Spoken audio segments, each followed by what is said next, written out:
आज हिंदी में लेसन 1 से दोबारा से पढ़ा रहे हैं। टॉपिक कहानी लोक कथा, और इसमें कुछ प्रश्न देंगे जो आपको तैयार करने हैं।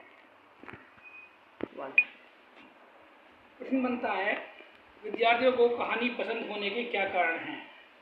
हिंदी गद्य में सर्वाधिक मनोरंजक अंश कहानी है। प्राचीन भारतीय साहित्य में कहानियाँ सदैव से मनोरंजन एवं उपदेश का उपकरण रही हैं। पुराणों तथा उपनिषदों में कथा साहित्य ही है।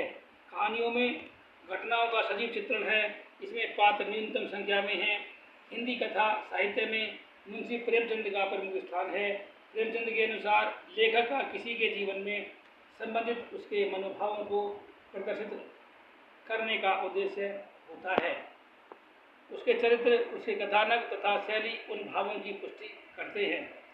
कहानी में जिज्ञासा एवं कौतूहल बनाए रखना ही कहानीकार का कौशल है। कहानी से जो एकाग्रता विज्ञान की प्राप्ति होती है वह मस्तिष्क में स्थायी हो जाती है।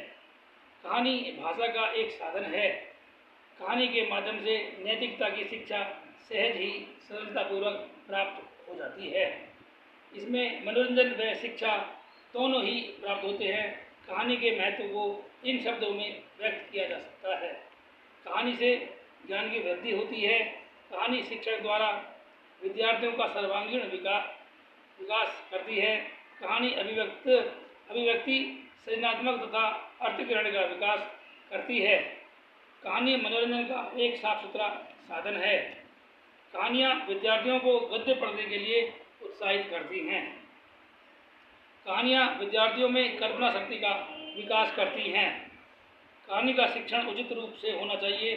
कहानी यदि शिक्षक द्वारा उचित उच्चारण के साथ न पढ़ाई जाए और इसका अर्थ और तथा भाव न समझाए जाए तो इसके भाव निरर्थक हो जाएंगे, क्योंकि बच्चों के मस्तिष्क पर इसका कोई प्रभाव नहीं पड़ेगा। यदि कहानी पढ़ाई जाते समय अध्यापक कुशलतापूर्वक पढ़ाए तो इससे कहानी की उपयोगिता कई गुना बढ़ जाती है। अतः कहानी पूर्ण सूझबूझ से पढ़ाई जानी चाहिए। प्रश्न 2 बनता है, लोक कथा एवं कहानी में क्या अंतर है? विद्यार्थियों को लोक कथाओं को सुनकर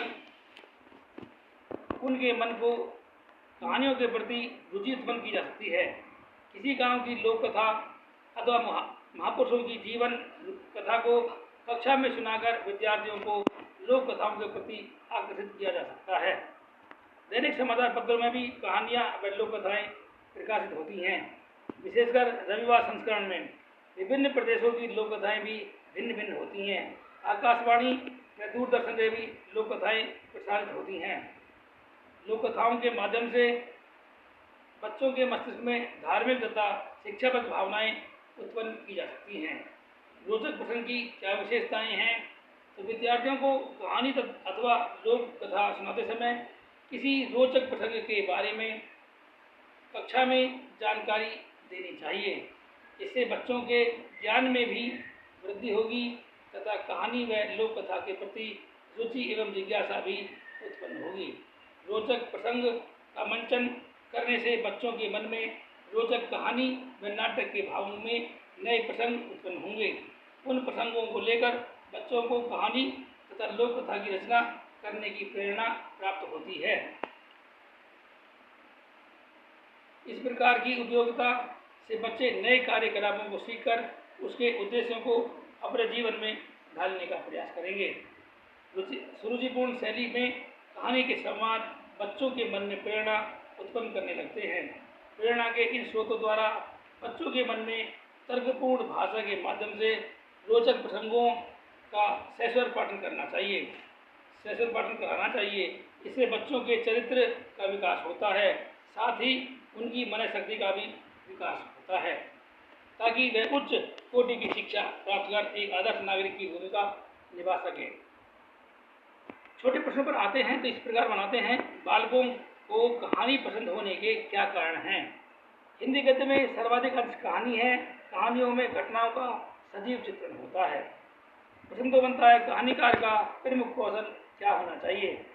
कहानी में कौतूहल तथा जिज्ञासा बनाए रखना कहानीकार का कौशल है। ये इंपॉर्टेंट आया था पिछली बार। कहानी का महत्व बताइए। कहानी से ज्ञान की वृद्धि होती है। कल्पना शक्ति का विकास होता है, सर्वांगीण विकास होता है तथा कहानी मनोरंजन का एक साफ सुथरा साधन है।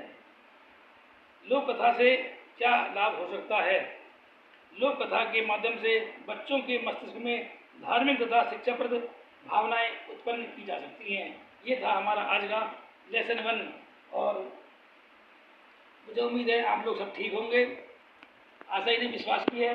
आप बने रहिए हमारे यूट्यूब चैनल पर और सब्सक्राइब कीजिए और अध्ययन करते रहिए। मैं धर्मेंद्र कुमार शर्मा कल आपसे नई वीडियो के साथ फिर मिलूँगा।